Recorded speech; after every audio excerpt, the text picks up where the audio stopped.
স্ক্রিনে যে বাসটা দেখতে পাচ্ছেন এটা হলো গোল্ডেন লাইন বলে থাকা একটা হিনোকে 1J বাস।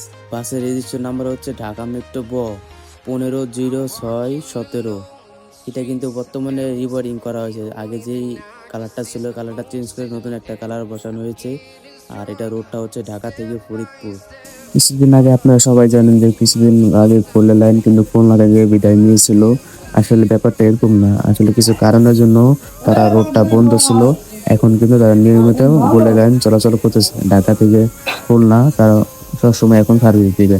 আর আগের সাথে এখন ভালো গাড়িতে সার্ভিস দেখেন, কারণ এখন বর্তমানে তাদের বহরে অনেক 1J বাস হয়, তারা চাচ্ছে যে আমরা খুলনা 1J বাসে সার্ভিস দিব।